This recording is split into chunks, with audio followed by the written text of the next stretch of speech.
الحمد لله الذي هدانا سواء الطريق وجعل لنا التوفيق خير رفيق، والصلاة والسلام على من أرسله هدى هو بالاهتداء حقيق، ونورا به الاقتداء يليق، وعلى آله وأصحابه الذين صعدوا في مناهج الصدق بالتصديق وصعدوا في معارج الحق بالتحقيق. أما بعد، فأعوذ بالله من الشيطان الرجيم. بسم الله الرحمن الرحيم. رب اشرح لي صدری ویسر لی امری واحلل عقدۃ من لسانی یفقہوا قولی۔ باب العلم انواریہ ایجوکیشنل سوسائٹی و جامعہ انواریہ حیدرآباد انڈیا کے زیر اہتمام شرح تہذیب کا درس بفضلہ تعالی قسط وار جاری ہے۔ آج کا درس فصل الکلیان ان تفارقا کلیاً فمتباینان وإلا فإن تصادقا کلیاً من الجانبین فمتساویان الی آخرہ۔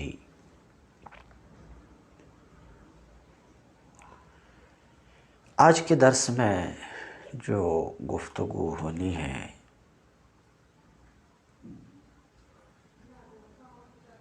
وہ دو کلیوں کے درمیان کی نسبتوں کے بارے میں ہونی ہے۔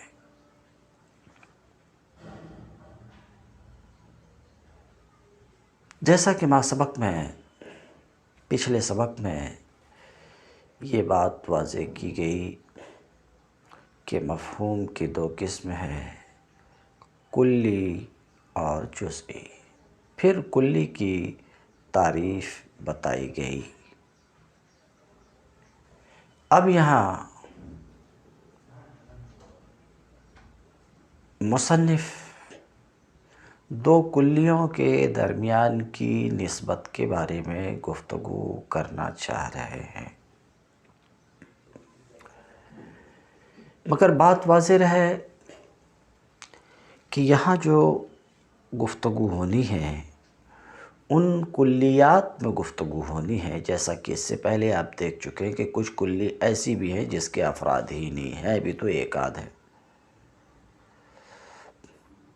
تو یہاں جو گفتگو کرنا چاہ رہے ہیں ان کلیات کے بارے میں جن کے خارج میں مصداق ہیں، جن کے خارج میں افراد ہیں۔ شارح گفتگو کریں گے، مگر اس گفتگو کے نچوڑ کو میں پہلے آپ کے سامنے اختصار کے ساتھ رکھنا چاہتا ہوں تاکہ شارح کی گفتگو سمجھنے میں آپ کو آسانی ہو۔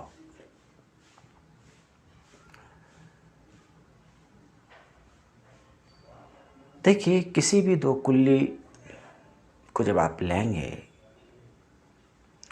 تو ان دو کلیوں کے درمیان چار نسبتوں میں سے کوئی ایک نسبت ضرور ہوگی۔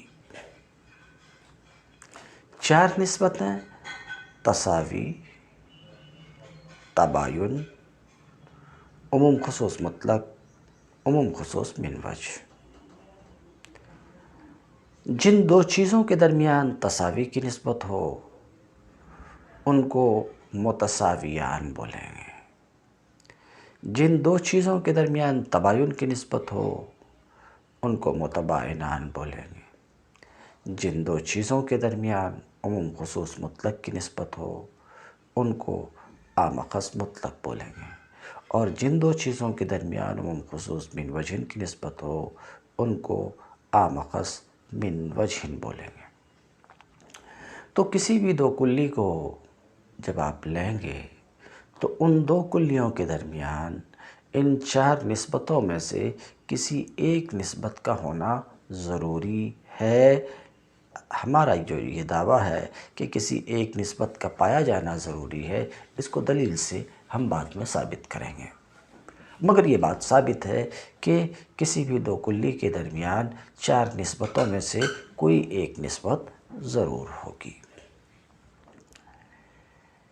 تو آپ نے سنا کہ جن دو چیزوں کے درمیان تساوی کی نسبت ہو وہ متساویان ہے۔ متساویان کیا ہے؟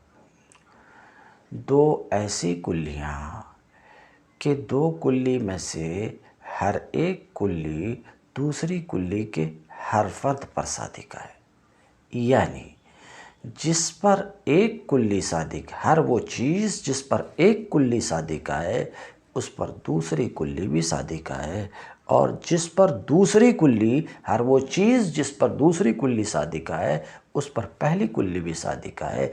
اگر بات ایسی ہے تو یہ دو کلیاں متساویان ہیں، ان دونوں کے درمیان تساوی کی نسبت ہے۔ مثلاً انسان اور ناطق، یہ بات تو بالکل صاف ہے کہ انسان بھی کلی ہے اور ناطق بھی کلی ہے۔ انسان کے بھی بہت سے افراد ہیں، ناطق کے بھی بہت سے افراد ہیں اور ان اپنے اپنے افراد پر انسان و ناطق صادق ہے۔ تو انسان ایک کلی، ناطق کلی، یہ کیسی کلیاں ہیں؟ متساویان۔ کیوں؟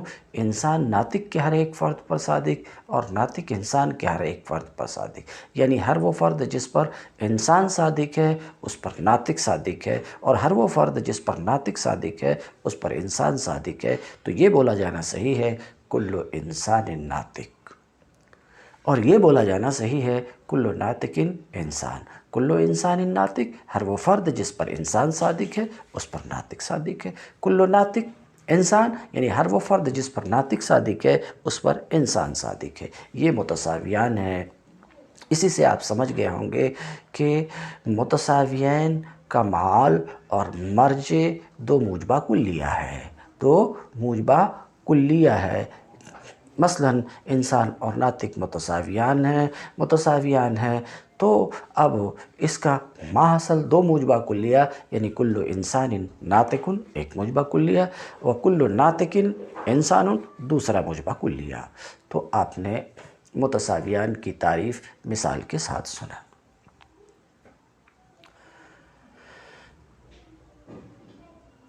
متباینان، دو ایسی کلیاں کہ دو کلی میں سے کوئی کلی دوسری کلی کے کسی فرد پر صادق نہ آئے، یعنی کوئی بھی فرد جس پر ایک کلی صادق آئے اس پر دوسری کلی صادق نہ آئے، اور جس پر دوسری کلی صادق آئے اس پر پہلی کلی صادق نہ آئے، تو ایسی دو کلیاں متباینان کہلاتی ہیں۔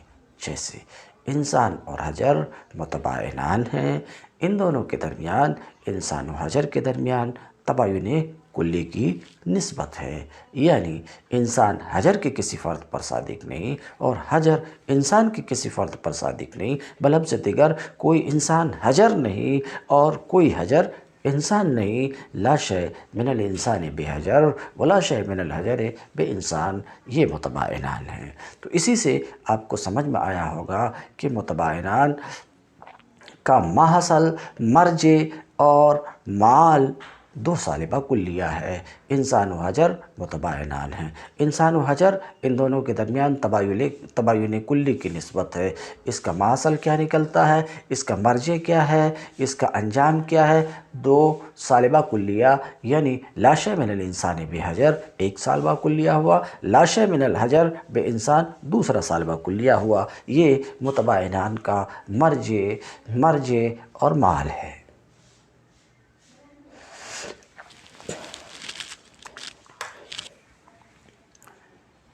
اب وہ دو کلی جن کے درمیان عموم خصوص من وجہ کی نسبت ہے، وہ دو چیزیں جن کے درمیان عموم خصوص مطلق کی نسبت ہے۔ سن چکے آپ کہ جن دو چیزوں کے درمیان عموم خصوص مطلق کی نسبت ہو ایسی دو چیز کو عام خاص مطلق بولتے ہیں۔ عام خاص مطلق دو ایسی کلیاں کہ ایک کلی دوسری کلی کے ہر فرد پر صادق آئے مگر دوسری کلی پہلی کلی کے ہر فرد پر صادق نہ آئے بلکہ صرف بعض فرد پر صادق آئے، تو ایسی دو کلیوں کو عام خاص مطلق کہیں گے۔ تو کیا دیکھا آپ نے کہ ایک کلی، دو کلیوں میں سے ایک کلی دوسری کلی کے ہر فرد پر صادق مگر دوسری کلی پہلی کلی کے ہر فرد پر صادق نہیں بلکہ صرف بعض فرد پر صادق ہے۔ یہ عام خاص مطلق ہے۔ جیسے انسان اور حیوان، ان دونوں کے درمیان عموم خصوص مطلق کی نسبت ہے۔ یہ دونوں عام خاص مطلق ہے۔ کیوں؟ کیونکہ اس کا حال یہ ہے کہ ہم دیکھتے ہیں ایک کلی انسان جس پر صادق ہے، اس پر دوسری کلی حیوان بھی کلی طور پر صادق ہے۔ یعنی جو فرد بھی انسان ہے وہ حیوان ضرور ہے، جو فرد بھی انسان ہے وہ حیوان ضرور ہے، جو فرد بھی انسان ہوگا وہ فرد حیوان ضرور ہوگا۔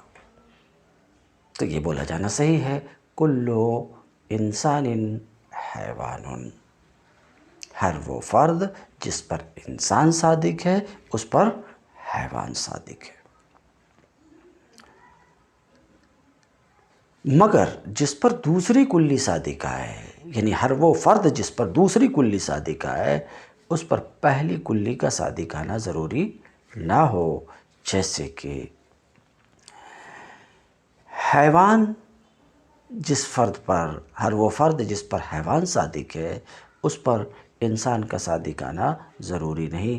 مثلا گھوڑے پر حیوان صادق ہے، بیل پر حیوان صادق ہے، گدھے پر حیوان صادق ہے، مگر انسان صادق نہیں ہے۔ یعنی بعض الحیوان لیس بانسان، بعض وہ فرد، بعض وہ جس پر حیوان صادق ہے اس پر انسان صادق نہیں ہے۔ اسی سے آپ کو سمجھ میں آ گیا ہوگا کہ عام خاص مطلق کا مرجع اور معال ایک موجبہ کلیہ ہے اور ایک سالبہ جزئیہ ہے۔ کلو انسان حیوان موجبہ کلیہ، انسان و حیوان میں عموم خصوص مطلق کی نسبت ہے، انسان و حیوان عام خاص مطلق ہے، تو کلو انسان حیوان یہ موجبہ کلیہ۔ اب بعض الحیوان لیس انسان سالبہ جزئیہ، تو اس کا مرجع ایک موجبہ کلیہ ہے جس کا موضوع اخص ہوتا ہے، اور ایک سالبہ جزئیہ جس کا موضوع عام ہوتا۔ مثلا بعض الحیوان لیس بانسان، موضوع حیوان ہے یہاں پر اور حیوان عام ہے انسان سے۔ تو عام خاص مطلق کا مرجع ایک موجبہ کلیہ، ایک سالبہ جزئیہ۔ دو ایسی کلیاں کہ دو کلی میں سے ایک کلی دوسری کلی کے ہر فرد پر صادق ہو مگر دوسری کلی پہلی کلی کے ہر فرد پر صادق نہ آئے، یہ ہے عام خاص مطلق۔ باقی بچ گئی عام خاص من وجہ۔ تو عام خاص من وجہ کسی بھی جانب سے صدق کلی نہ ہو، تو ایسی دو کلیاں عام خاص من وجہ کہلاتی ہیں۔ دو ایسی کلیاں کہ دو کلی کبھی ایک ساتھ صادق آ جائے، کسی مادے میں دونوں کلی جمع ہو جائے، اور کسی مادے میں ایک کلی پائی جائے دوسری کے بغیر، اور کسی مادے میں دوسری کلی پائی جائے پہلے کے بغیر، تو ایسی دو کلیاں عام خاص من وجہ کہلائیں گی۔ یعنی دو ایسی کلیاں کہ دونوں کلی کسی مادے میں ایک ساتھ جمع ہو جائے اور دو کلیوں میں سے ہر ایک دوسرے کے بغیر بھی پائی جائے، تو یہ ہے عام خاص من وجہ۔ جیسے حیوان اور ابیض دونوں کلیاں ہیں، حیوان اور ابیض دونوں کلیاں ہیں، یہ دونوں کلیاں ایک مادے میں جمع بھی ہو جاتی ہیں اور ایک مادے میں دوسرے کے بغیر بھی پائی جاتی۔ مثلا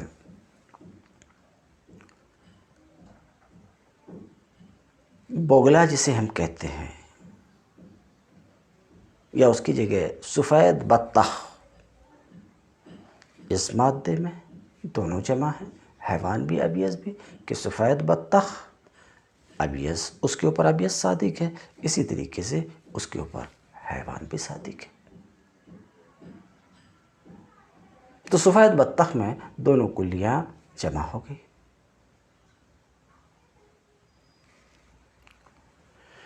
تو دونوں کلیاں اس میں جمع ہو گئی۔ اب ابیض سنگ مرمر، اس کے اوپر ابیض صادق ہے۔ دودھ، اس کے اوپر اس مادہ میں ابیض صادق ہے، یعنی دودھ ابیض ہے تو اس مادہ پر ابیض صادق، مگر حیوان صادق نہیں ہے۔ تو ابیض حیوان کے بغیر بھی پایا گیا۔ یہی حال حیوان کا ہے کہ حیوان ابیض کے بغیر بھی صادق، مثلا ہاتھی پر حیوان صادق ہے، ابیض صادق نہیں ہے۔ تو یہ دو کلیاں عام اخص من وجہن ہیں۔ عام اخص من وجہن میں جب ہم غور کرتے ہیں تو یہ پاتے ہیں کہ ایک مادہ کسی مادے میں یہ دونوں جمع ہو جاتے ہیں، یعنی اجتماع کا مادہ بھی اس میں ہوتا ہے اور افتراق کا مادہ بھی ہوتا ہے۔ افتراق کا مادہ یعنی کسی مادے میں ایک صادق آتی ہے، دوسری صادق نہیں آتی، اور کسی مادے میں دوسری کلی صادق آتی، پہلی کلی صادق نہیں آتی۔ تو عام اخص من وجہن میں تین مادہ، ایک اجتماع کا مادہ جس میں دونوں کلیاں جمع ہو جاتی، اور ایک افتراق کا مادہ، ایک افتراق کا مادہ یعنی ایک مادے میں ایک کلی صادق آتی دوسرے کے بغیر، اور ایک مادے میں دوسری کلی صادق آتی پہلے کے بغیر۔ تو عام اخص من وجہن کا مرجع ایک موجبہ جزیہ اور دو سالبہ جزیہ، جیسے بعض حیوان ابیض ہے، یہ اجتماع کا مادہ کہاں میں؟ بغلا میں، سفید بطخ میں۔ بعض حیوان ابیض نہیں ہیں، افتراق کا مادہ ہاتھی میں۔ بعض ابیض حیوان نہیں ہیں، جیسے افتراق کا مادہ سنگ مرمر میں۔ تو آپ نے سنا کہ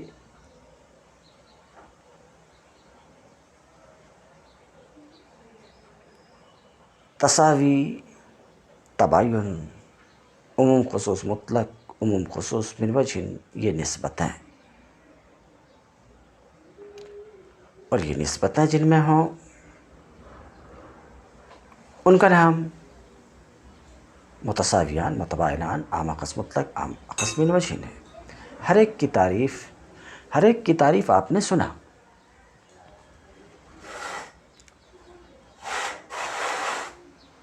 اب اس بات کے جان لینے کے بعد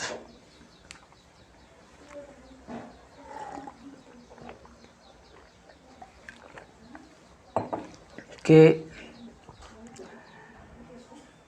متساویان، متباینان، عام اخص مطلق، عام اخص من وجہ کسے کہتے ہیں،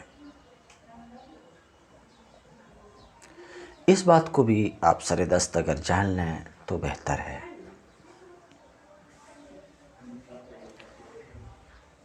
کہ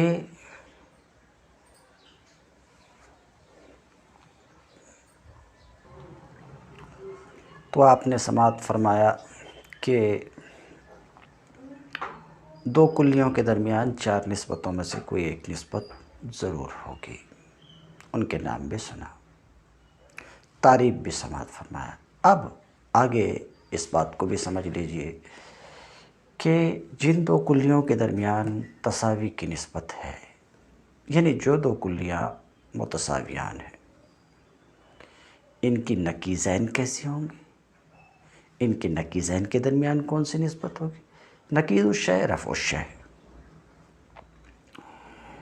تو متساویان کی نقیض کیسی ہوں گی، متباینان کی نقیض کیسی ہوں گی، اس سلسلے میں مجھے گفتگو کرنی ہے۔ تو واضح رہے کہ جن دو کلیوں کے درمیان تساوی کی نسبت ہے۔ جن دو کلیوں کے درمیان تساوی کی نسبت ہو ان کی نقیضین کے درمیان بھی تساوی کی نسبت ہی ہوگی، یعنی متساویین کی نقیض متساویین ہوتی۔ جیسے مثال کے طور پہ انسان اور ناطق یہ متساویان ہیں، ان کی نقیض لا انسان لا ناطق یہ بھی متساویان ہیں۔ اسے تفصیل سے ہم شرح میں بیان کریں گے۔ تو متساویین کی نقیضین متساویین ہوتی۔ عام اخص مطلق یعنی جن دو کلی کے درمیان عموم خصوص مطلق کی نسبت ہے۔ عام اخص مطلق جیسے مثال آپ نے دیکھا تھا انسان و حیوان۔ عام اخص مطلق کی نقیضین کے درمیان عموم خصوص مطلق ہی کی نسبت ہوتی، یعنی عام اخص مطلق کی نقیضین عام اخص مطلق ہی ہوا کرتی ہیں، ولیکن بعکس العینین، لیکن عینین کے عکس کے ساتھ، یعنی عام میں مطلق کی نقیض اخص مطلق اور اخص مطلق کی نقیض عام میں مطلق۔ عموم خصوص من وجہن جن دو کلیوں کے درمیان ہو، یعنی جن دو کلیوں کے درمیان عموم خصوص من وجہن کی نسبت ہو، ان کی نقیضین کے درمیان تباین جزئی کی نسبت ہوتی۔ تباین جزئی ابھی میں بیان کرتا ہوں۔ اسی طریقے سے متباینین کی نقیضین کے درمیان بھی تباین جزئی کی نسبت ہوتی ہے۔ تباین جزئی سن لیجئے، ڈائریکٹ تباین جزئی کی تعریف کرو تو آپ کو دقت ہوگی۔ آپ اس طریقے سے سمجھیں کہ تباین جزئی کے دو فرد ہیں، ایک عموم خصوص من وجہن اور ایک تباین کلی۔ ایک عموم خصوص من وجہن، ایک تباین کلی، دونوں کی تعریف آپ نے سن لیا۔ عموم خصوص من وجہن کی بھی تباین کلی، یہ دو فرد ہیں۔ تو اب تباین جزئی کی یہ دو فرد ہیں تو ایسی تعریف کیجئے کہ یہ دونوں فرد اس کے اندر سم ہو جائے، آ جائے، تو ہم یوں کہہ سکتے ہیں تباین جزئی۔ دونوں کلیاں کبھی ایک ساتھ صادقہ ہیں، جیسے کہ دو کلی میں سے ہر ایک دوسرے کے بغیر صادق آتی ہے۔ یہ اتنی سی بات ہم نے کہا تو عموم خصوص من وجہن کو ہم نے لے لیا، کیونکہ عموم خصوص من وجہن یہی ہے، دونوں کلی کبھی ایک ساتھ صادق ہیں جیسے کہ ہر ایک دوسرے کے بغیر صادق آتی۔ تو تباین جزئی دونوں کلی کبھی ایک ساتھ صادق آ جائیں جیسے کہ ان دونوں میں سے ہر ایک دوسرے کے بغیر صادق آتی، یا ایک ساتھ بالکل صادق نہ آئے، یہ ہم نے تباین کلی کو لیا۔ یہ رہی تباین جزئی کی تعریف کہ دو کلی کبھی ایک ساتھ صادق آئے جیسے ہر ایک دوسرے کے بغیر صادق آتی، یا ایک ساتھ بالکل صادق نہ آئیں۔ تو سنا آپ نے کہ متساویان کی نقیض متساویان ہوتی، عام اخص مطلق کی نقیض عام اخص مطلق ہی ہوتی ولیکن بعکس العینین، اور عام اخص من وجہن کی نقیضین کے درمیان تباین جزئی کی نسبت ہوتی۔ اسی طریقے سے متباینین کی نقیض کے درمیان بھی تباین جزئی کی نسبت ہوتی۔ اصل اتنی سی بات آپ کو اس سبق میں لینی تھی کہ دو کلیوں کے درمیان چار نسبتوں میں سے کوئی ایک ضرور ہوگی، ان چار نسبتوں کے یہ نام ہیں، اور متساویان اس کو کہتے ہیں، متباینان اس کو کہتے ہیں، الی آخرہ۔ پھر ان کی نقیضین کے درمیان کیسی نسبت ہوگی تو اسے بھی آپ کو لینا ہے، وہ آپ سمجھ چکے۔ رہ گئی بات یہ کہ ہمارا جو یہ دعویٰ تھا کہ کسی بھی دو کلی کو آپ لو گے، گفتگو ہماری ان کلیات میں ہیں جن کے نفس الامر کے اعتبار سے افراد ہیں۔ تو کسی بھی دو کلی کو جب آپ لو گے تو ان کے درمیان چار نسبتوں میں سے کوئی ایک نسبت ضرور ہوگی، یہ ایک دعویٰ ہے۔ اس دعویٰ کی دلیل انتظار کیجئے، شرح میں آ رہی، اس کو لینا ہے۔ پھر دوسری بات یہ کہ متساویین کی نقیضین متساویین ہوتی، اس بات کی دلیل اسی طریقے سے متباینین کی نقیض کے درمیان تباین جزئی کی نسبت ہوتی، اس کی دلیل، تو اسے بھی آپ کو لینا ہے، یہ بات آ رہی ہے۔ اب ہم کتاب کی عبارت دیکھتے ہیں۔ والکلیان ان تفارقا کلیا فمتباینان۔ شارح کہتے ہیں مصنف کا قول والکلیان، میں بتا چکا کہ گفتگو ان کلیات میں ہے جن کے مصداق خارج میں ہیں۔ کلیان اے کلو کلیین، اے کلو کلی یین. دیکھیے ایک تو کلی ہے اور ایک کل ہے، ایک جزئی ہے ایک جز ہے. تو کل اور کلی کے درمیان فرق ہے، یہ بات آپ کے ذہن میں رہنی چاہیے، اور کئی طریقے سے ہے. تو آپ کو کے ذہن میں یہ بات رہنی چاہیے کہ کل اور کلی کے درمیان چند طریقے سے فرق ہے. ایک فرق تو یہ ہے کہ کل اپنے جزئیات کا مقوم ہوتا ہے، کل اپنے جزئیات کا مقوم ہوتا ہے، سمجھ رہے ہیں. ایک فرق یہ ہے کہ کل کے اجزاء متناہی ہوتے ہیں اور کلی کے جزئیات غیر متناہی ہوتے ہیں. اسی طریقے سے ایک فرق یہ بھی ہے کہ کل اپنے اجزاء پر محمول ہوا کرتا ہے، کل اپنے اجزاء پہ محمول ہوا کرتا ہے، بولا جاتا ہے، اور کل اپنے اجزاء پہ محمول نہیں ہوتا ہے، کل اپنے اجزاء پہ محمول نہیں ہوتا ہے، اور کلی اپنے جزئیات پر محمول ہوا کرتی. اسی وجہ سے ایسا نہیں بولا جا سکتا کہ البیت جدار. ہاں ایسا بولا جاتا ہے الانسان زید. پھر یہ بھی آپ جانیے کہ جزئی کا نام جزئی رکھا گیا اور کلی کا نام کلی رکھا گیا، اس لیے کہ جزئی کلی کا کل ہے اور کلی جزئی کا جز ہوا کرتی ہے اکثر و بیشتر. جیسے انسان، یہ زید کا جز ہے اس لیے کہ زید مرکب ہے انسان سے اور شخص خارجی سے. جیسے کہ حیوان یہ جز ہے انسان کا اس لیے کہ انسان نام ہے حیوان ناطق کا. اسی طریقے سے جسم نامی جز ہے حیوان کا، جسم نامی جز ہے حیوان کا، اور جسم مطلق جز ہے اس کا، اور جوہر جز ہے اس کا. بلا شبہ کل اور جز میں سے ہر ایک دوسرے کی طرف منسوب ہے، اس بات کے بدیہی ہونے کی وجہ سے کہ ان دونوں میں سے ہر ایک کے مفہوم کا تحقق دوسرے کی طرف نسبت کرتے ہوئے ہے. تو جزئی دوسرے کی طرف نسبت کرتے ہوئے ہے. تو جزئی کل ہے جو جز کی طرف منسوب ہے، اور کل جز ہے جو کل کی طرف نسبت کرتے ہوئے کل کی طرف منسوب ہے. یہ بات آپ کے ذہن میں رہنی چاہیے.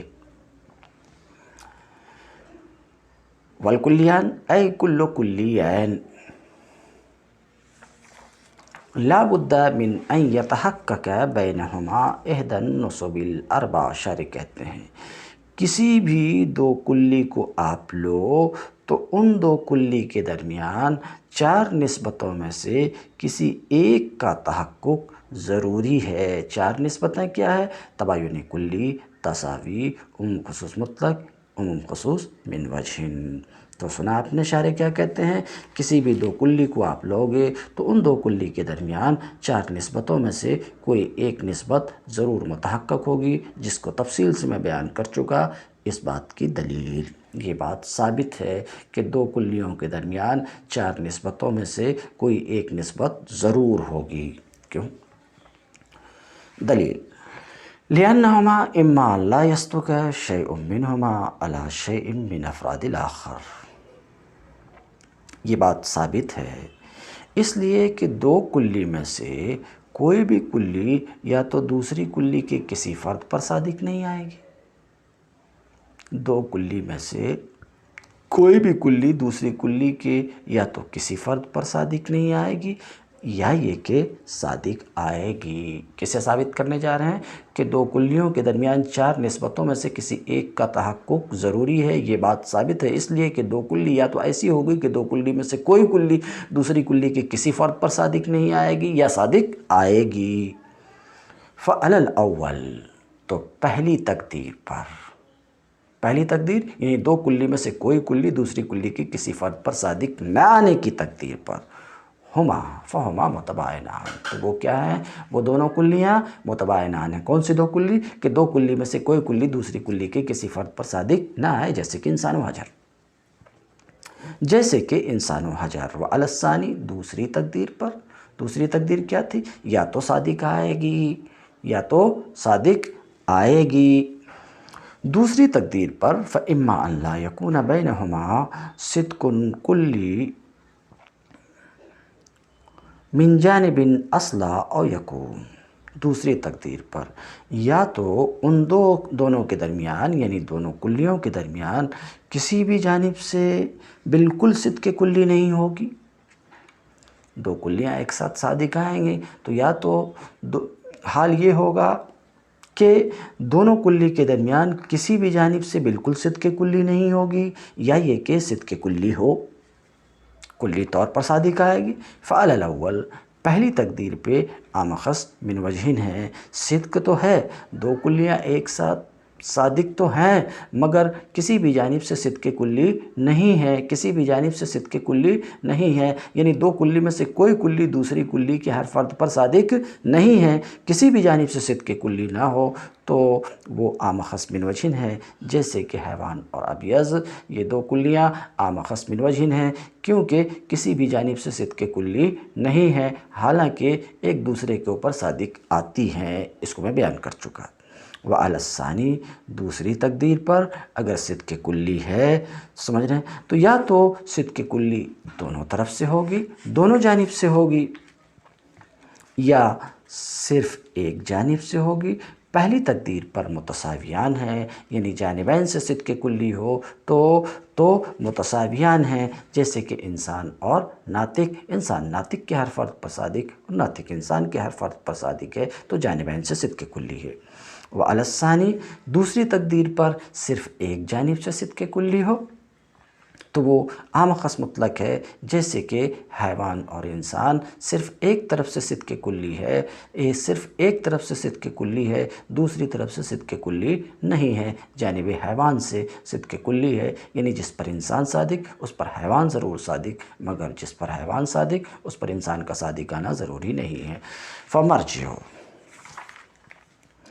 فمرجع التساوی الی موجبتین کلیتین، تو تساوی کا مرجع دو موجبہ کلیہ ہے، میں بیان کر چکا، جیسے کل انسان ناطق و کل ناطق انسان، اس کو واضح کر چکا ہوں اس لیے دوبارہ اس پر گفتگو نہیں کروں گا۔ اور تباین کا مرجع دو سالبہ کلیہ ہے، دو سالبہ کلیہ ہے متباینان، جیسے کہ انسان اور حجر، کوئی کلی دوسری کلی کے کسی فرد پر صادق نہیں ہے، اس کا انجام، اس کا مرجع دو سالبہ کلیہ ہے، یعنی لا شیء من الانسان بحجر ولا شیء من الحجر بانسان۔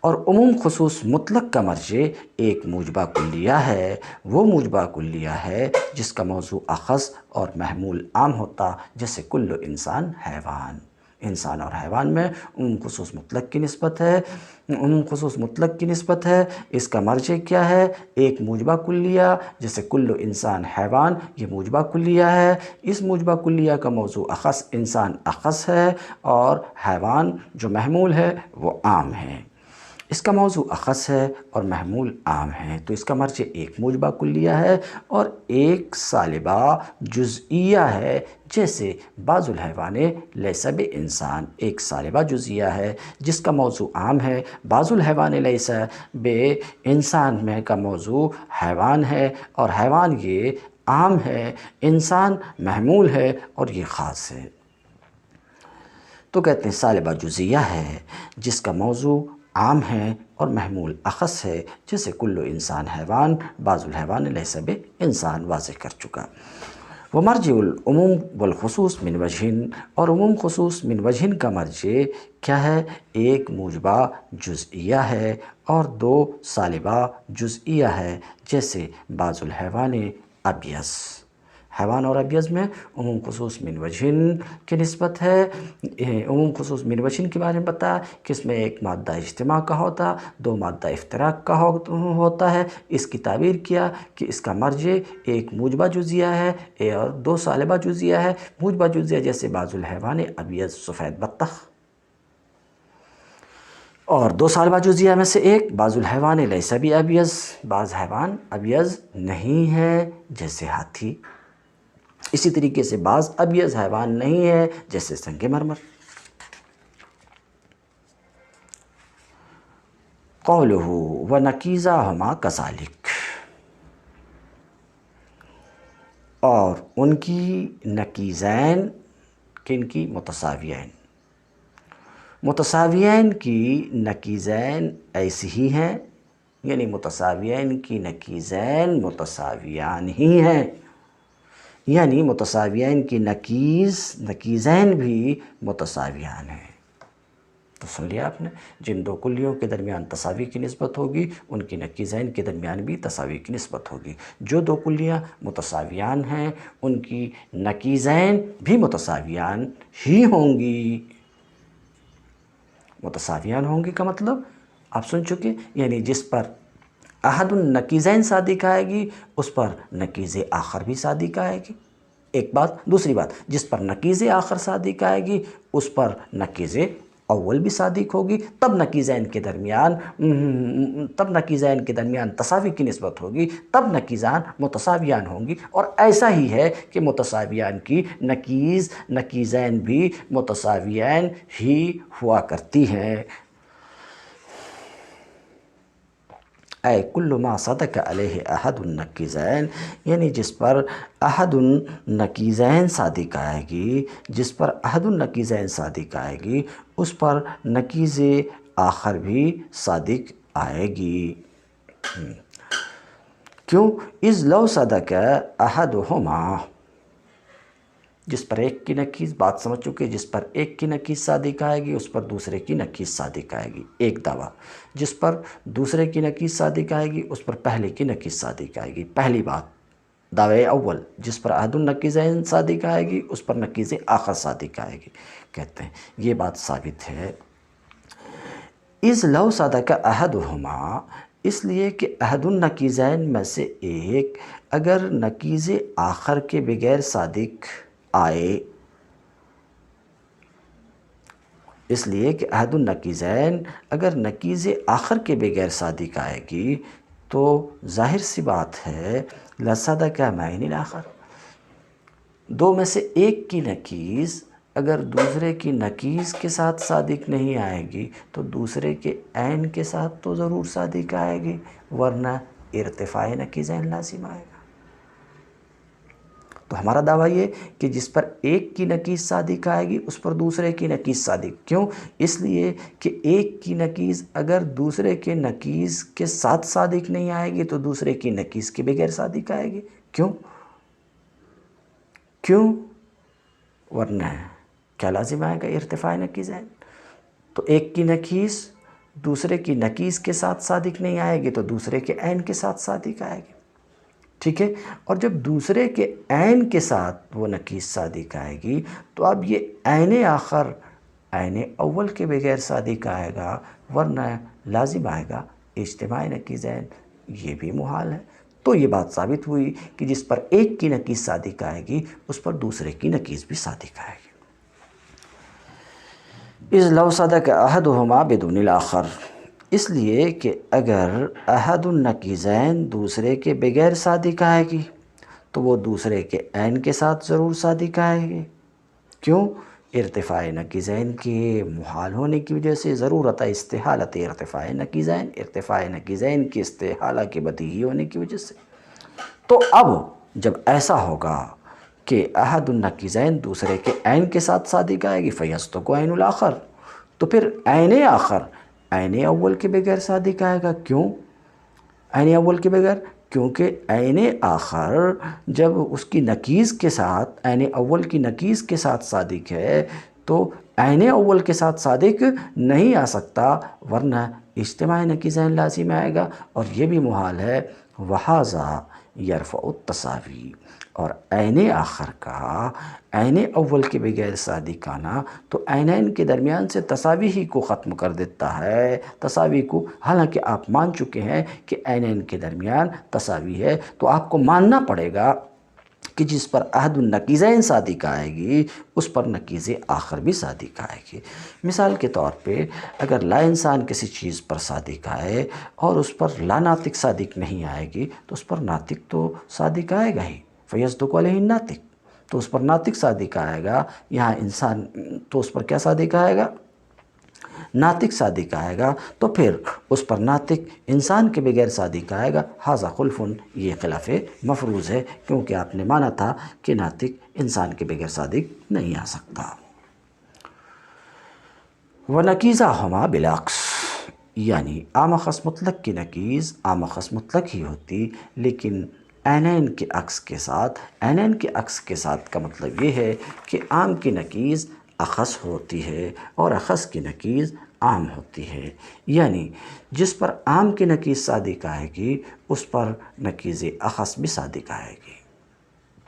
جس پر، تو سنا آپ نے، عام اخص مطلق کی نقیز عام اخص مطلق ہی ہے، عام اخص مطلق کی نقیز عام اخص مطلق ہی ہے، لیکن عینین کے عکس کے ساتھ، یعنی عام کی نقیز اخص اور اخص کی نقیز عام۔ تو عام کی نقیز اخص، تو اس کا مطلب یہ ہے کہ جس پر عام کی نقیز صادق آئے گی اس پر اخص کی نقیز بھی صادق آئے گی، اور اخص کی نقیز عام، تو اس کا مطلب یہ کہ جس پر اخص کی نقیز صادق آئے اس پر عام کی نقیز کا صادق آنا ضروری نہیں ہے، یعنی جس پر عام کی نقیز صادق آئے گی اس پر اخص کی نقیز بھی صادق آئے گی، پہلا دعویٰ ہوا۔ دوسرا، جس پر اخص کی نقیز صادق آئے اس پر عام کی نقیز کا صادق آنا ضروری نہیں ہے، اما الاول، لیکن پہلا دعویٰ کہ جس پر عام کی نقیز صادق آئے گی اس پر اخص کی نقیز بھی صادق آئے گی، اس لیے کہ اگر عام کی نقیز کسی چیز پر صادق آئے اخص کی نقیز کے بغیر تو پھر وہ عام کی نقیز عین اخص کے ساتھ صادق آئے گی، تو عین اخص عین عام کے بغیر صادق آئے گا، ھذا خلف۔ مثال کے طور پہ اگر لا حیوان کسی چیز پر صادق ہو لا انسان کے بغیر تو اس چیز پر عین انسان تو صادق آئے گا، وَيَمْتَنِعُ ہُنَاک، اور پھر وہاں تو حیوان کا صادق آنا ممتنع ہو جائے گا۔ کیوں؟ کیونکہ اجتماع نقیزین محال ہے، تو پھر انسان صادق آئے گا حیوان کے بغیر۔ وَأَمَّا الثَّانِي، لیکن ثانی، یعنی جس پر اخص کی نقیز صادق آئے اس پر عام کی نقیز کا صادق آنا ضروری نہیں ہے، اس لیے کہ اس بات کے ثابت ہو جانے کے بعد کہ ہر نقیز عام نقیز اخص ہے، اگر ہر نقیز اخص بھی نقیز عام ہو جائے پھر تو نقیزان متساویان ہو جائیں گی، تو ان کی نقیزان کی نقیزان جو عینین ہیں وہ بھی متساویان ہو جائیں گی، اس وجہ سے جو آپ گزر چکا ہے۔ حالانکہ عینان یہاں عام اخص مطلق ہے، ھذا خلف، یہ خلاف مفروض ہے، لہٰذا دوسرا دعویٰ بھی ثابت ہوا کہ ہر نقیز عام کیا ہے، دوسرا دعویٰ بھی ثابت ہوا کہ جس پر اخص کی نقیز صادق آئے اس پر عام کی نقیز کا صادق آنا ضروری نہیں ہے۔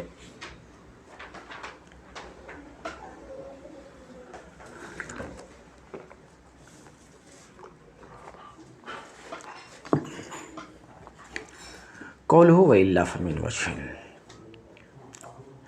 شارح کہتے ہیں مصنف کا قول ورنہ تو من وجہن ہے، یعنی جانبین سے اگر صدق کلی نہیں ہے، اور ولا من جانب واحد، اور نہ ہی ایک جانب سے صدق کلی ہے، بالکل کسی بھی جانب سے صدق کلی نہیں ہے، تو ایسی دو کلیوں کے درمیان ایسی دو کلیاں عام اخص من وجہن ہیں، ورنہ تو من وجہن ہے، وبین نقیضیہما تباین جزئی، اور ان کی نقیضین کے درمیان یعنی عام خص من وجہن کی نقیضین کے درمیان تباین جزئی کی نسبت ہے۔ قولہ تباین جزئی، التباین الجزئی هو صدق كل من الكليين بدون الآخر في الجملہ۔ تباین جزئی عام خص من وجہن کی نقیضین کے درمیان تباین جزئی کی نسبت ہے۔ تباین جزئی کسے کہتے ہیں اس کو میں بیان کر چکا، شارح کہتے ہیں تباین جزئی دو کلی میں سے ہر ایک کا دوسرے کے بغیر فی الجملہ صادقانہ، اس کی شرح کر چکے، یعنی دونوں کلیاں کبھی ایک ساتھ صادق آئیں جیسے ہر ایک دوسرے کے بغیر صادق آتی، یا دو کلی ایک ساتھ، دو کلیاں ایک ساتھ بالکل صادق نہ آئیں۔ فَإِن صَدَقَا أَيْضًا مَعًا كَانَ بَيْنَهُمَا عُمُومٌ مِّن وَجْهٍ، تو اگر دونوں کلی ایک ساتھ صادق آ جائیں، دونوں کلی ایک ساتھ صادق آ جائیں تو ان دونوں کے درمیان عموم من وجہن کی نسبت ہوگی۔ وَإِن لَمْ يَصْدُقَا مَعًا أَصْلًا، اور اگر ایک ساتھ بالکل صادق نہ آئیں تو ان دونوں کے درمیان تباین کلی کی نسبت ہوگی۔ اس گفتگو سے یہ بات معلوم ہوئی، اور یہ جو کہہ رہے ہیں اس کو میں بیان کر چکا ہوں، اس لیے ذرا رفتار سے چل رہا ہوں۔ اس سے یہ بات معلوم ہوئی کہ تباین جزئی یہ متحقق ہوتی ہے کبھی عموم من وجہن کے ضمن میں اور کبھی تباین کلی کے ضمن میں۔ پھر یہ بھی آپ کو معلوم ہونا چاہیے کہ وہ دو امر جن دونوں کے درمیان عموم من وجہن کی نسبت ہے، کبھی ان کی نقیضین کے درمیان بھی عموم من وجہن کی نسبت ہوتی ہے، جیسے کہ حیوان اور ابیض۔ ان دونوں کے درمیان کون سی نسبت ہے؟ عموم من وجہن کی نسبت ہے، دو بار بول چکا۔ تو حیوان اور ابیض میں عموم من وجہن ہے۔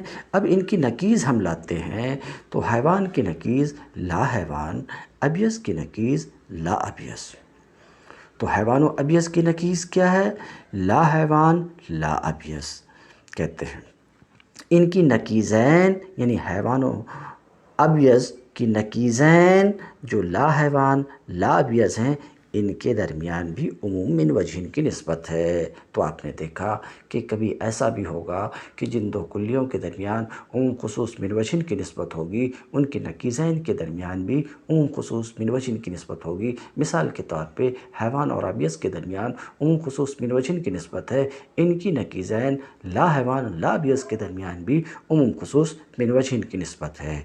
لا حیوان لا ابیض میں عموم خصوص من وجہن کی نسبت ہے، یہ بات کب ثابت ہوگی؟ جب ایک مادہ افتراق کا، ایک مادہ اجتماع کا، دو مادہ افتراق کا ہمیں مل جائے۔ تو دیکھیے تو کہ لا حیوان لا ابیض حجر اسود میں دونوں جمع ہیں، کہ حجر اسود لا حیوان ہے، اسی طریقے سے لا ابیض بھی ہے حجر اسود، تو اس مادہ میں دونوں جمع ہو گئے۔ اب اجتماع کا مادہ مل گیا، دو افتراق کا چاہیے۔ دیکھیے لا حیوان سنگ مرمر پہ صادق ہے، سنگ مرمر لا حیوان ہے مگر لا ابیض نہیں، ایک افتراق کا مادہ آپ نے دیکھا۔ اسی طریقے سے لا ابیض فیل پر صادق ہے مگر لا حیوان اس پر صادق نہیں ہے، تو دیکھا حیوان و ابیض کی نقیض لا حیوان لا ابیض، حیوان و ابیض میں عموم خصوص من وجہن کی نسبت، لا حیوان لا ابیض میں بھی عموم خصوص من وجہن کی نسبت۔ تو پتہ چلا کہ جن دو کلیوں کے درمیان عموم خصوص من وجہن کی نسبت ہو، کبھی ان کی نقیضین کے درمیان عموم خصوص من وجہن کی نسبت ہوتی ہے، جیسے حیوان و ابیض کے درمیان عموم خصوص من وجہن کی نسبت ہے، اور ان کی نقیضین لا حیوان لا ابیض میں بھی عموم خصوص من وجہن کی نسبت ہے، جو آپ نے دیکھ لیا۔ تو کبھی ایسا ہوتا ہے وَقَدْ يَكُونُ بَيْنَ نَقِيضَيْهِمَا تَبَايُنٌ كُلِّي، اور کبھی عموم خصوص من وجہن کی نقیضین کے درمیان، عام اخص من وجہن کی نقیضین کے درمیان تباین کلی کی نسبت بھی ہوتی ہے۔ مثال کے طور پہ حیوان اور لا انسان، ان کے درمیان کون سی نسبت ہے؟ تو عموم خصوص من وجہن کی نسبت ہے۔ کیوں؟ حیوان اور لا انسان میں کون سی نسبت ہے؟ عموم خصوص من وجہن۔ یہ بات کب ثابت ہوگی؟ جب ایک مادہ اجتماع کا، دو مادہ افتراق کا۔ دیکھیے فرس میں دونوں جمع ہو گئے، فرس حیوان ہے، فرس لا انسان ہے، اس مادے میں دونوں جمع ہو گئے، اب زید پر دیکھیے، حیوان صادق ہے، لا انسان صادق نہیں ہے۔ حجر پر دیکھیے، لا انسان صادق ہے، حیوان صادق نہیں ہے، تو پتہ چلا حیوان اور لا انسان میں عموم خصوص من وجہن کی نسبت ہے۔ کیوں؟ ایک مادہ اجتماع کا، وہ کہاں آپ نے دیکھا؟ فرس میں دیکھا کہ فرس میں دونوں جمع ہیں، کہ فرس حیوان بھی ہے، لا بیز بھی ہے۔ زید پر دیکھیے، زید پر حیوان صادق ہے، لا انسان صادق نہیں ہے۔ حجر پر دیکھیے، لا انسان صادق ہے، لا انسان صادق ہے، حیوان صادق نہیں ہے، تو حیوان اور لا انسان میں عموم خصوص من وجہن کی نسبت ہے۔ یہ تو آپ نے دیکھ لیا، اب ان کی نکیس لے کر کے آ جائیے۔ حیوان کی نکیس لا حیوان، لا انسان کی نکیس انسان، لا حیوان اور انسان تباین کلی کی نسبت ہے۔ لا حیوان اور انسان، لا حیوان انسان کے کسی فرد پر صادق نہیں، انسان لا حیوان کے کسی فرد پر صادق نہیں، تو بات سمجھ میں یہ آئی کہ جن دو کلیوں کے درمیان عموم خصوص من وجہن کی نسبت ہو، کبھی ان کی نکیزین کے درمیان عموم خصوص من وجہن ہی کی نسبت ہوا کرتی ہے۔ جیسے حیوان و ابیض کی نکیز لا حیوان اور لا ابیض آپ نے دیکھا تھا، اور کبھی ان کی نکیزین کے درمیان تباین کلی کی نسبت ہوتی، جیسے حیوان و لا انسان میں عموم خصوص من وجہن کی نسبت ہے، ان کی نکیزین لا حیوان اور انسان میں تباین کلی کی نسبت ہے۔ تو یہ بات ثابت ہوئی کہ جن دو کلیوں کے درمیان عموم خصوص من وجہن کی نسبت ہو، ان کی نکیزین کے درمیان کبھی عموم خصوص من وجہن کی نسبت ہوتی، کبھی عموم خصوص من وجہن کی نسبت ہوتی، کبھی تباین کلی کی نسبت ہوتی۔ اتنی لمبی بات بولنے کی جگہ تباین جزئی کی نسبت ہوتی، تو تباین جزئی میں وہ دونوں داخل ہیں۔ وبین نکیزہما، اور ان دونوں کی نکیز یعنی حیوان اور لا انسان کی نکیزین کے درمیان جو لا حیوان اور انسان ہیں تباین کلی کی نسبت ہے۔ اسی وجہ سے مصنف نے کہا کہ عام اخص من وجہن کی نکیزین کے درمیان تباین جزئی کی نسبت ہوتی ہے۔ یہ نہیں کہا کہ عموم خصوص من وجہن کی نسبت ہوتی ہے، یہ نہیں کہا کہ تباین کلی کی نسبت ہوتی ہے، بس ایسا نہیں کہا۔ اگر ایسا کہتے تو غلط ہوتا، کیونکہ عام اخص من وجہن کی نکیزین کے درمیان صرف عموم خصوص من وجہن کی نسبت بھی نہیں ہوتی، صرف تباین کلی کی نسبت بھی نہیں ہوتی، بلکہ کبھی عموم خصوص من وجہن کی نسبت ہوتی، کبھی تباین کلی کی نسبت ہوتی، اور ان دونوں کو جو جامع ہے وہ تباین جزئی ہے۔ اس لیے مصنف نے کہا عام اخص من وجہن کی نکیزین کے درمیان تباین جزئی کی نسبت ہوتی ہے۔ کالمتباینان، عام اخص من وجہن کی نکیزین کے درمیان تباین جزئی کی نسبت ہے متباینین کی طرح، یعنی جس طریقے سے متباینین کی نکیزین کے درمیان تباین جزئی کی نسبت ہے، ایسے ہی عام اخص من وجہن کی نکیزین کے درمیان بھی تباین جزئی کی نسبت ہے۔ مختصر سے گفتگو یہ کہ متباینین کی نکیزین کے درمیان بھی تباین جزئی کی نسبت ہے، جس طریقے سے عام اخص من وجہن کی نکیزین کے درمیان تباین جزئی کی نسبت ہے۔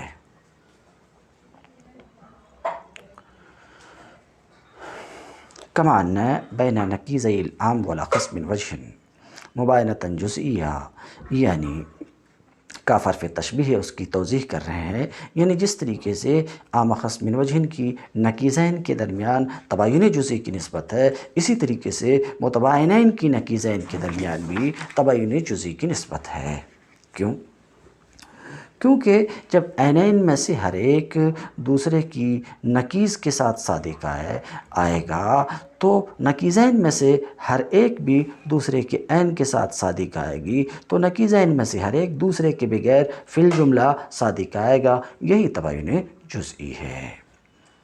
پھر یہ بات بھی واضح رہے، جس کو واضح کیا جا چکا ہے بار بار، کہ یہ کبھی تباین کلی کے ضمن میں متحقق ہوتی ہے، تباین کلی کے ضمن میں متحقق ہوتی ہے، جیسے کہ موجود اور معدوم متباینان ہیں، موجود معدوم کے کسی فرد پر صادق نہیں، اور معدوم موجود کے کسی فرد پر صادق نہیں، یعنی لا شیء من الموجود بمعدوم ولا شیء من المعدوم بموجود۔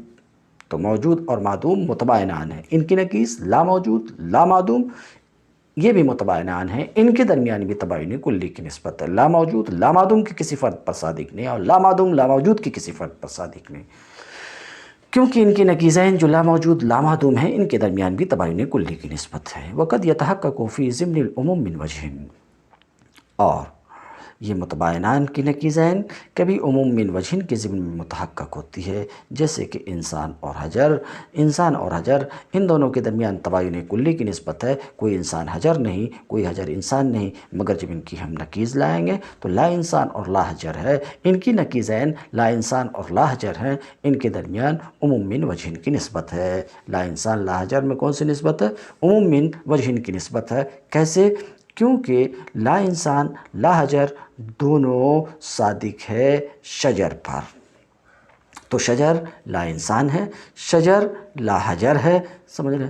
تو یہ دونوں جمع ہو گئے شجر میں، تو اجتماع کا مادہ مل گیا۔ اور حجر میں لا انسان صادق ہے، لا حجر صادق نہیں، زید پہ لا حجر صادق ہے، لا انسان صادق نہیں، ایک مادہ اجتماع کا ملا، دو مادہ افتراق کا ملا۔ کہاں؟ لا انسان لا حجر میں، تو پتہ چلا کہ لا انسان لا حجر میں عموم من وجہ کی نسبت ہے، اور خود لا انسان لا حجر یہ نقیض ہے کس کی؟ انسان و حجر کی، اور انسان و حجر کیا ہے؟ متباینان ہیں۔ تو پتہ یہ چلا کہ متباینان کی نقیضین کے درمیان کبھی عموم خصوص من وجہ کی نسبت ہوتی، اسی وجہ سے مصنف نے کہا کہ ان کی نقیضین کے درمیان تباین جزئی کی نسبت ہے تاکہ کل میں صحیح ہو جائے۔ حاذا، یہ جو کچھ آپ کو بتایا گیا اسے محفوظ کر لیجئے۔ اعلم ایضاً ان المصنف اخر ذکر نقیض المتباینین بوجہ، یہ عبارت جو شارح لا رہے ہیں یہ جواب ہے اس سوال کا جو کیا جاتا ہے کہ متباینین کی نقیضین کے درمیان کی نسبت کو اس کے بعد متباینان کے بعد کیوں نہیں ذکر کیا انہوں نے؟ کیوں نہیں ذکر کیا؟ اس لیے کہ ہم یہ دیکھ رہے ہیں کہ مصنف کی عادت بنی ہوئی ہے کہ نسبت ذکر کرتے ہیں عینین کے درمیان، اور اسی کے ذیل میں عینین کی نقیضین کے درمیان جو نسبت ہے اسے ذکر کرتے ہیں، مگر یہ عادت متباینان میں چینج ہوئی، کیونکہ متباینان کو پہلے انہوں نے ذکر کیا اور ان کے نقیضین کو عام اخذ من وجہ اور ان کی نقیض کے بعد ذکر کیا۔ تو اس کا جواب شارح دے رہے ہیں کہ متباینین کی نقیضین کے ذکر کو دو وجہ سے مصنف نے مؤخر کیا۔ ایک تو اختصار کے مقصود ہونے کی وجہ سے، کیوں؟ متباینین کی نقیض کو ذکر کر دیا، کہا کہ متباینین عام اخص من وجہ کی نقیضین کو ذکر کر دیا، اور کہا کہ عام اخص من وجہ کی نقیضین کے درمیان تباین جزئی کی نسبت ہوتی۔ پھر کل متباینان صرف اتنی سی عبارت سے اس بات کا افادہ کیا کہ متباینان کی طرح یعنی متباینین کی نقیضین میں بھی تباین جزئی کی نسبت ہوتی۔ ظاہر سی بات ہے کل متباینین نہایت مختصر عبارت ہے اس لمبی چوڑی گفتگو سے، تو ایک تو اختصار کے مقصود ہونے کی وجہ سے، دو وجہ سے۔ اولاً قصداً لاختصار، اختصار کے ارادے سے، بقیاس اختصار کے ارادے سے عام اخص من وجہ کی نقیض پر قیاس کرتے ہوئے،